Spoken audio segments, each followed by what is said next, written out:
So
welcome everyone to this live stream concert, and hello from smoky Oakland, California. We're not in any immediate danger from the fires, but the air quality is certainly not good. And before we progress, I wanted to mention a few housekeeping items. If you haven't already done so, please silence your mobile phones, and the restrooms are located, well, you know where they are in your house. This concert's a co-presentation of the Contra Costa Performing Arts Society and the Amphion Music Club, of which Ben and I are presidents and board members, respectively. Normally, both of our organizations would be planning our 2021 season right now, but how things have changed. Nonetheless, the music must go on, even if it's for a virtual audience. Having produced a few live stream events from this performance space, I figured, hey, it was time to do my own. As others who've done live stream concerts from here have told me, it's pretty weird pretending there's applause and people coughing. I wanted to mention that today I've turned over the technical production duties to my wife Anita, who's sitting behind the cameras and microphones at Mission Control about 10 feet away in our dining room, switching up the camera angles. Thanks for your help. You're welcome. My recital partner Ben and I have been working together for well over 5 years now, and when we came up with the idea for this program, we got to thinking, There's so much music for flute and piano by French composers, and a lot of the works are conservatory pieces where the flute does all the athletic stuff and the piano plays an pa accompaniment. There are, of course, masterpieces written by Francis Poulenc and Henri Dutilleux, but we decided to abandon France altogether and put together this program by German composers. After the concert, please join us for a Zoom chat or pop in just to say hello. Apologies, we didn't send out the link earlier, but you'll see the Zoom coordinates on the slide that will play during our intermission, and you can copy and paste that into your browser, or perhaps you already saw it during the intro slide, and it'll also be on the outro slide. Meanwhile, feel free to comment in the chat window on YouTube, but please avoid any comments about my hair. Thank you. We just played the Three Romances, Opus 94 by Robert Schumann. Most people regard Schumann as primarily a composer of piano music, but his chamber music is not to be slighted at all. 3 string quartets, the Magnificent Piano Quartet and Quintet, and violin sonatas, they're all masterpieces. These romances were originally written for oboe and piano and are in fact Schumann's only solo work for the oboe. But they are most often heard on flute these days, and sometimes on violin or clarinet. In fact, the romances were first performed privately on violin and piano with Clara Schumann, Robert's wife, at the keyboard, who was a virtuoso pianist and composer in her own right. Curiously, when the romances were ultimately performed publicly for the first time with the oboe as the solo voice, Karl Reinecke, whose Undine Sonata will play after intermission, was at the keyboard. So now we're going to play the Sonata for Flute and Piano by Paul Hindemith, who lived through the first 60-odd years of the 20th century and ranks among Germany's most important composers of the time.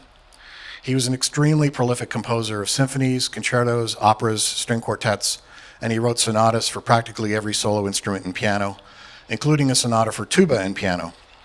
My classmates in music school used to joke with me that if you wanted to make a good living as a piano accompanist, then you should learn the piano parts to all the Hindemith solo sonatas, because the piano parts are all difficult, and for sure someday a bassoonist or trombonist will ask you to play them. Historically, Hindemith lived through the Nazi regime, and Hitler's propaganda minister, Joseph Goebbels, publicly denounced him as a, quote, atonal noisemaker. As his wife was of Jewish ancestry, he emigrated to Switzerland in 1938 and ended up settling in the US in 1940, where he spent many years teaching at Yale University. While some of Hindemith's music is not grounded in tonality, the Sonata for Flute and Piano we're about to play surely is. The music is highly idiomatic of his style, rather contrapuntal, tunes that seem almost folk-like, and harmonies that are based on perfect force, which you will surely hear in the second movement. There are 4 movements, and if there's any fans of the German electropop band Kraftwerk, you may notice that the opening theme of the first movement of the sonata was borrowed by Kraftwerk in their 2003 release, Tour de France. We had to sneak France in there somewhere. As I mentioned, the slow second movement is based on the use of chordal harmony and has a very lamenting and almost funereal quality. The third movement is a very rapid tarantella, which leads directly into the fourth movement, which Hindemith simply calls marche. Hindemith was also known for a lot of humor in his compositions, and in this concluding movement, you can imagine hearing a marching band going down the street in a German town, playing out of tune after having one too many steins of beer at the local pub. So here now, the Sonata for Flute and Piano by Paul Hindemith.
Well, welcome. I'd like to introduce Karl Reineke's Sonata Opus 167, the Undine. This is his mainstay piece, one of the most well-recognized of Karl Reineke's compositions. Karl Reineke was born in Germany in Altona in 1824 and began studying music with his father. He ended up as a court pianist in Copenhagen, accompanying the violinist Max Ernst, and served as a music teacher for Franz Liszt's daughter. His friend and mentor Robert Schumann called him, quote, a younger composer after my own heart. He joined the conservatory in Leipzig in 1860 and became the director in 1897 and was conductor of the Gewandhaus Orchestra from 1860 to 1895. He was not a very prolific composer, but he did compose string quartets, symphonies, concertos for flute and harp, and for piano.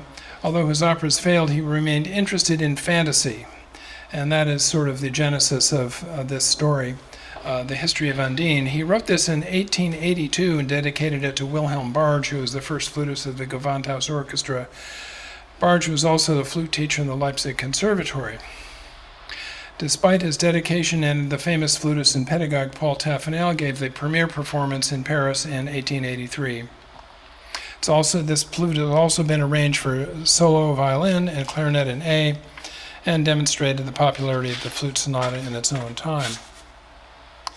So the story of Undine is based on sort of old European mythology, including Paracelsus, who described sylph, salamander, undine, and gnome as imaginary beings inhabiting the four elements once believed to make up the physical world. I believe that's earth, air, fire, and water.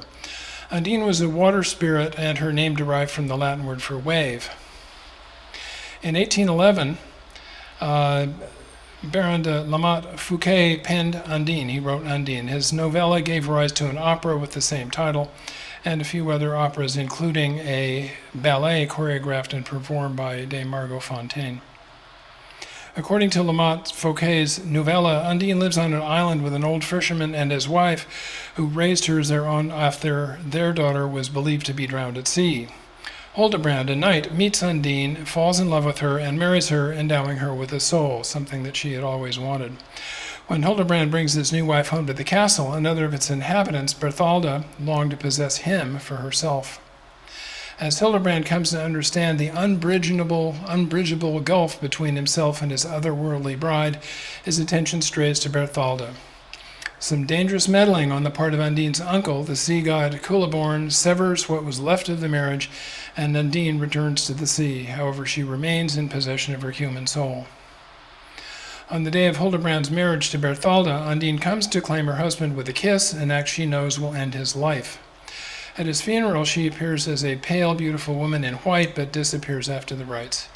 In her human-like grief and sorrow, she turns herself into a little brook encircling the grave of her mortal beloved for eternity.